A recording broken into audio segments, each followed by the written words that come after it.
Some 350,000 visitors expected this year inside this iconic piece of history, the old Texas School Book Depository. On the 6th floor, pages of history flood visitors' senses. Stephen Fagan, one of those visitors in the museum's infancy. We visited the 6th floor museum the week it opened in 1989, and I was very drawn to the emotionally charged space and the sense of history that permeates Dealey Plaza. Fagan, so drawn to what happened that day in Dallas, was moved to satiate his passion by writing this book, Assassination and Commemoration. The book chronicles the feel in Dallas at the time of Kennedy's Texas visit.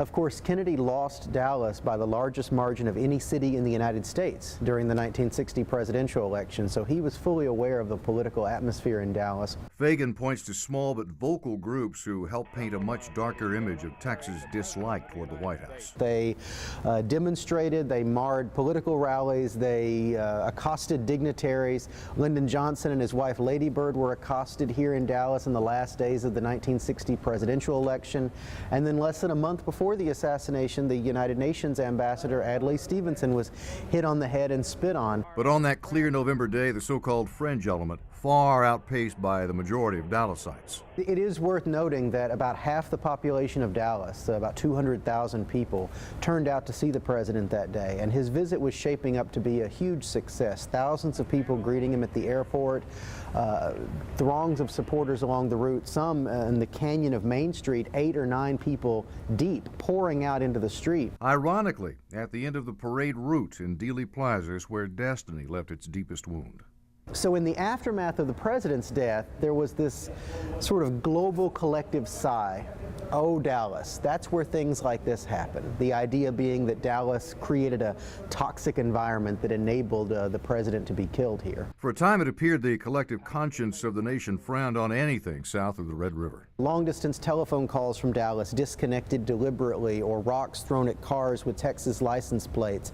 I think the most revealing story was a young woman I talked to who was a Dallas schoolgirl in 1963, and she received a Christmas card that December from an East Coast relative that arrived to her door, and it wasn't addressed to Dallas, it was addressed to "Shame on You, Texas." Even the old book depository viewed as a scar marring downtown.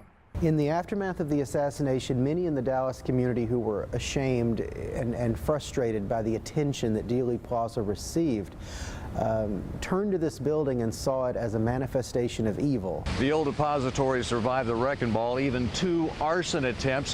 Finally, Dallas County cements its future by putting its name on the front of the building. The county's government in part run downstairs. The museum with new exhibits like Detective Jim Lavelle's suit he wore when handcuffed to Lee Harvey Oswald and Ruby's signature hat upstairs. Chapters in a city's journey that have this native Dallasite's admiration growing each time he opens its doors. I think this building stands as a concrete representation of how far Dallas has come on that journey from assassination to commemoration. In Dallas, Bob Brickeen, KETK News.